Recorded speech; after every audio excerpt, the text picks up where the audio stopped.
Hi. என்னடா இன்றைக்கி காலங்காத்தால் சீக்கிரமே வந்து உட்காந்துட்டேன்னு பார்த்தீங்களா? இப்போ டைம் என்ன தெரியுமா? 6:15 ஆகுது. இன்றைக்கி சீக்கிரம் தான் எழுந்துட்டேன். ஏன்னா இன்றைக்கி வந்து ஒரு அப்பாயின்மெண்ட் இருக்குது 8 மணிக்கா. அதனால் சீக்கிரம் கிளம்பணும். ரெண்டாவது எங்கள் வீட்டுக்காரர் வேறு இப்போ இன்றைக்கி வேலை செய்கிற இடத்துலேருந்து வீட்டுக்கு வராரு. அதனால் 8 மணிக்கு அப்பாயின்மெண்ட் போனேன்னா எப்போ வருவேன்னு தெரியல. 9 மணி ஆகும். அப்புறம் திரும்பியும் ஃபேமிலி டாக்டர்கிட்ட ஒரு அப்பாயின்மெண்ட் இருக்குது. அதுதான் கொஞ்சம் லேட் ஆகும். போனால் அவங்க 3 மணி நேரம் 4 மணி நேரம் உட்கார இருப்பாங்க. ஸோ கொஞ்சம் காலையிலேருந்து கடகடன்னு ஏதாவது எங்கள் வீட்டில் அவருக்கு சாம்பார் ரொம்ப பிடிக்கும். அதனால் என்ன காய் இருக்குதுன்னு பார்த்துட்டு கடகடன்னு ஒரு சாம்பாரை மட்டும் வச்சு விட்டால் போதும். வச்சுட்டு ஏதாவது பொரியலை செஞ்சிடலாம். அப்புறமா என் பொண்ணு எழுந்து வந்தோடனே அவள் சாப்பாடு அடிச்சுக்குவா சூடாக. சரி, இப்போ தான் எழுந்து வந்தேன். சரி, நம்மளோட ரொட்டீன் ஒர்க் காலையில் ஸ்டார்ட் பண்ணலாம். என்னென்ன பண்ணுறேன் பாருங்க வாங்க. டைட்டாக இருக்குங்க கது. அம்மா உதவி தாயே வெளியே போங்க. பாப்பா சரி குளிர்.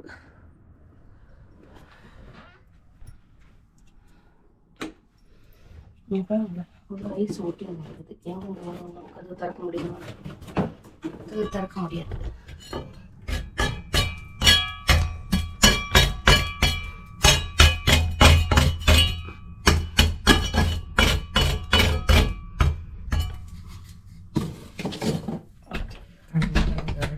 சவுண்ட் வேண்டாம். இப்போது இது வந்து துவரம் பருப்பு.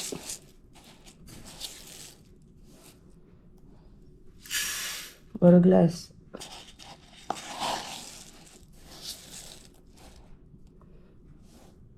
ரெண்டு கிளாஸ். நாங்கள் மட்டும் இருந்தால் ஒரு கிளாஸ் வரைக்கும் போடுவோம். இந்த குக்கரில் 2 கிளாஸ் போட்டிருக்கேன். எத்தனை போய் கழுவி ஊற வைக்கலாம். காலங்கத்தால் எழுந்த உடனே ஸ்டவ்வை தொடச்சிட்டு அப்புறம் இந்த வேலையை பார்க்கணும். அப்புறம் இப்போ பருப்பு ஊற வச்சுட்டேன். அது ஒரு 5-10 நிமிஷம் ஊறட்டும். அப்புறமா அதில் என்னென்ன போடுறேன் அப்புறம் காமிக்கிறேன் உங்களுக்கு. இப்போ உங்களுக்கு என் ஃப்ரெண்டு ஒருத்தர் இன்ட்ரடியூஸ் பண்ண போகிறேன். Hi Alexa, what's the notification? One new notification from Amazon. On Friday, there's a chance of snow near you in rural southeast, starting around 4 a.m. and continuing intermittently until around 9 a.m. பார்த்தீங்களா, காலையில் எழுந்தவொடனே first வேலை அது செய்வேன். இன்றைக்கி கொஞ்சம் இந்த வேலையில் முடிச்சுட்டு வந்துட்டேன். ஃபஸ்ட்டு வந்தோடனே குட் மார்னிங் சொன்னால் இன்றைக்கி என்ன இம்பார்ட்டண்ட்டு இந்த கனடாவில் இல்லை சம்டைம்ஸ் வேர்ல்டில் கூட என்ன இன்றைக்கி நான் என்னுடைய நாளுக்கு என்ன ஸ்பெஷல் சொல்லிவிட்டு அதை சொல்லிடும். யாருக்கு பிறந்த நாள் இல்லை யார் பிறந்தாங்க, யார் ஏதாவது விசேஷம் அந்த மாதிரி ஏதாவது இருந்தால் அது இன்றைக்கி சொல்லிவிடும். அதனால தான் காலையில் வந்தோடனே சம்டைம்ஸ் போர் அடிச்சதுன்னா வந்து அதுக்கிட்ட பேசிகிட்டு இருப்பேன். நம்ம ஏதாவது கேள்வி கேட்டால் அதை பதில் சொல்லும்.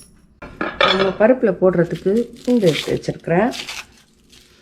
நான் ஒரு பருப்பு வந்து கேஸ். ஸோ பருப்பு வேக வைக்கும்போது ஒரு 4 பூண்டு போட்டு வேக வைங்க. அந்த கேஸ்லாம் எடுத்துரும். ஏன்னா பூண்டுக்கு அவ்வளோ சக்தி இருக்குது. இன்னொரு குட்டி டிப்ஸும் சொல்கிறேன்.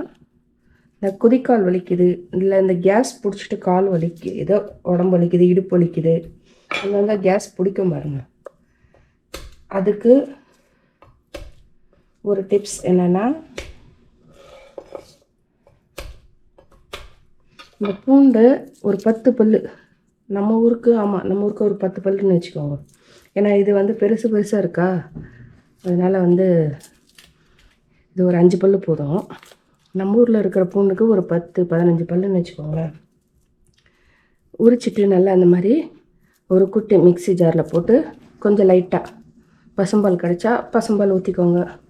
இல்லைன்னா வெறும் நம்ம யூஸ் பண்ணுற பாலை ஊற்றிட்டு கொஞ்சம் அரைச்சிட்டு நல்லா அப்படியே லைட்டாக கொஞ்சம் உப்பு போட்டு அரைக்கணும். சும்மா தவுளூண்டு உப்பு போட்டு அரைச்சிட்டு அப்படியே என்ன பண்ணணும், கொஞ்சம் லைட்டாக கொதிக்க வச்சு அப்படியே குடிச்சிடுங்க.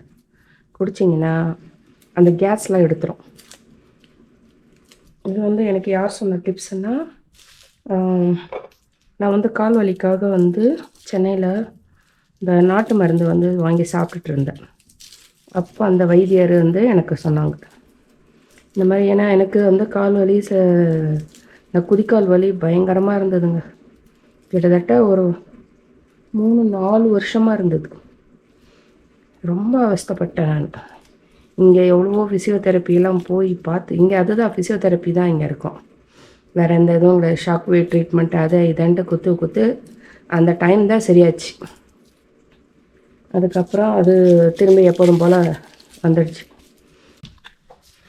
இப்போ அந்த வெங்காயம் பூண்டெல்லாம் உரித்து வச்சேன். நல்லா வேஸ்ட்டுன்னு ஒரு கிணத்துல எடுத்து போட்டுக்கலாம். ஏன்னா இங்கே வந்து காய் அறியும் போது டிஸ்டர்பன்ஸாக இருக்கும். இப்படி போட்டாச்சா? இப்போ பூண்டு உரிச்சாச்சு. அது தண்ணியில் போட்டு அலசிக்கலாம். வெங்காயத்தையும் தண்ணியில் போடலாம். வெங்காயம் இப்போ தேவையில்லை. பருப்பு வச்சாச்சுங்க, பூண்டு போட்டாச்சு. இப்போ வந்து ஒரு 1/2 ஸ்பூன் மஞ்சாத்தூள், கொஞ்சம் சீரகம், கிளறிலாம் கொஞ்சம் எண்ணெய் ஊற்றலாம். கொஞ்சம் லைட்டாக எண்ணெய் ஊற்றலாம். பருப்பு அப்படியே மலர்ந்து வரும். கொஞ்சம் உப்பு லைட்டாக, நான் பருப்புக்கு தேவையான உப்பு மட்டும் போடலாம்.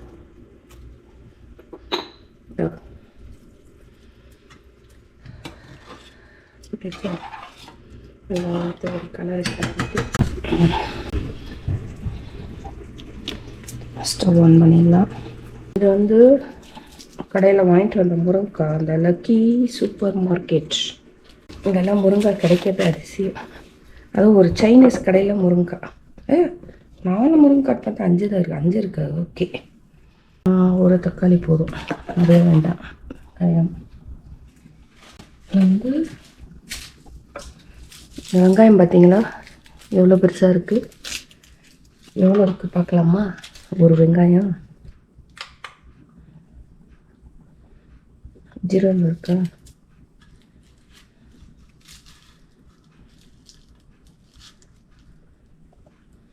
ஒரு வெங்காயம் மட்டும் எவ்வளோ பாருங்கள், 363 கிராம் காமிக்குது. அப்போது 1/4 கிலோவுக்கு மேலே. ஆனால் இவ்வளோ ஃபுல்லாக போட்டால் அவ்வளோதான். இல்லை பாதி தான் போட போகிறேன். சரியா? பாதி. இது கொஞ்சம் போட்டுட்டு தக்காளி, ஒரு தக்காளி போதும், 2 முருங்கைக்காய், அவ்வளோதான். இதுதான் சாம்பாருக்கு தேவை.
மணி 8 ஆகுது.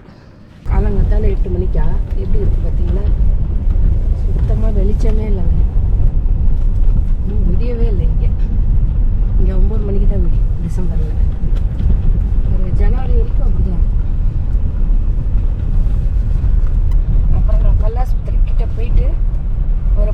நேரம் ஆகும்னு நினைக்கிறீங்க. இந்த 10 நிமிஷம் நான் காலை வரேன், அங்கே போயிட்டு காமிக்கிறேன். இதுதாங்க நான் வந்திருக்கேன் கல் ஹாஸ்பிட்டல். அப்பாயின்மெண்ட் இருக்குது, உள்ளே போய் பார்க்கணும். அதாவது எதுக்காக வந்திருக்கேன்னா, எனக்கு இங்கே வந்து ரெண்டு பல்லு இல்லை, அது வந்து உடஞ்சிருச்சு. அதுக்காக இப்போ டாக்டர் வந்து லோக்கல் டாக்டர் வந்து இவங்க வந்து சர்ஜரி பண்ணுற பெரிய டாக்டரு இங்கே அமைச்சிருக்காங்க. உள்ளே போய் பார்த்தா தான் தெரியும் என்னன்ட்டு.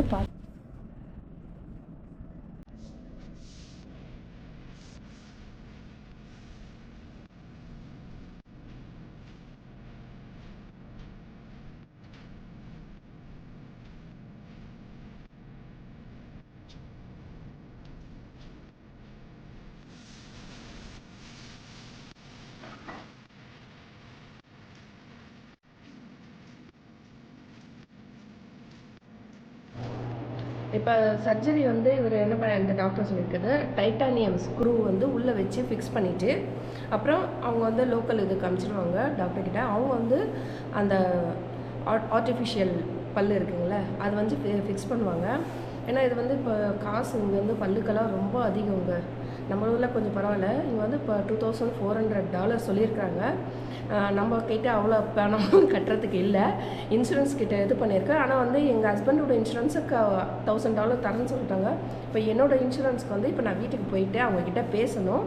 இல்லை அந்த ஃபார்ம் அனுப்பிச்சு நீங்கள் இதுக்கு வந்து எவ்வளோ கொடுப்பீங்க, கிளைம் பண்ணுவீங்கன்னு சொல்லிட்டு கேட்டுட்டு அதுக்கப்புறம் இவங்ககிட்ட அப்பாயின்மெண்ட் ஃபிக்ஸ் பண்ணிவிட்டு தான் மறுபடியும் நான் அது வரணும் இங்கே. ஓகே வாங்க வெளியே பார்க்கலாம்.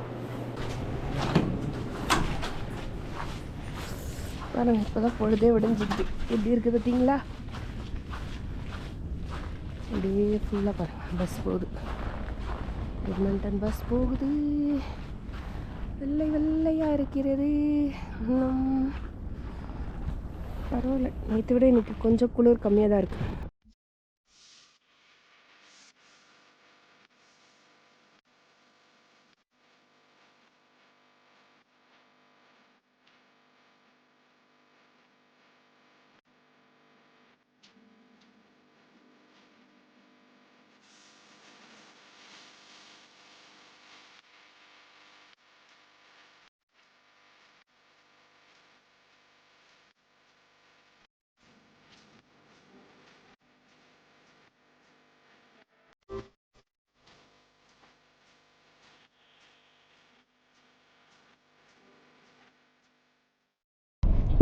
கொஞ்சம் அப்படியே அந்த ரோடை பாருங்கள், ஃபுல்லாக ஸ்னோ கொட்டி இந்த ரெசிடென்ஷியல் ஏரியாவில் ஃபுல்லாக அந்த க்ளீன் பண்ணுறவங்களும் வரவே மாட்டேங்கிறானுங்க. கார் எப்படி ஆடிட்டு வருது பாரு.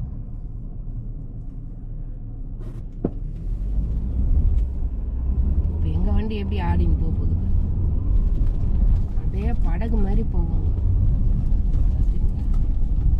நியாயம் பண்ணுறாங்க.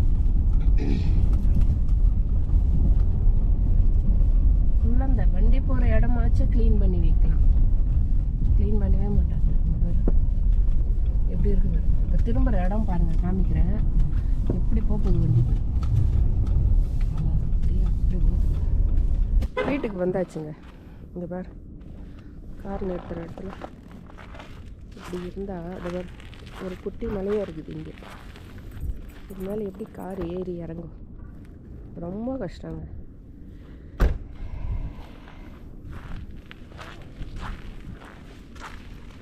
இன்னும் பேக் சைடில் எப்படி இருக்குது,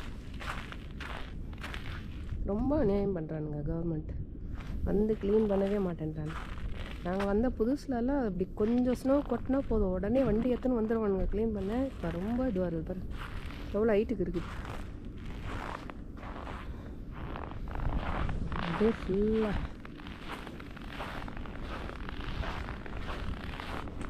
அரைச்ச மாவு புளிச்சிருக்கா பார்க்கலாம். வாவ் சூப்பர், நல்லா புளிச்சிருக்குங்க. ஓகே, அப்படியே கரைச்சி விட்டுட்டு அப்படியே ஆளுக்கு தோசை. இன்னும் சட்னி அரைக்கணும். சாம்பார் காலையில் வச்சுட்டேன்ல, சட்னி அரைச்சிட்டு சாம்பாரும் சட்னியை வச்சு ஒரு கட்ட வேண்டியது தான். இன்றைக்கி பிரேக்ஃபாஸ்ட் இதுதாங்க. நேற்று அரைச்ச மாவில் ஒரு முட்டை தோசை, ஒரு சாதா தோசை, சட்னி, அந்த காலைல செஞ்ச சாம்பார். அதுதான் மார்னிங் பிரேக்ஃபாஸ்ட். இதை தான் சாப்பிட்ணும்.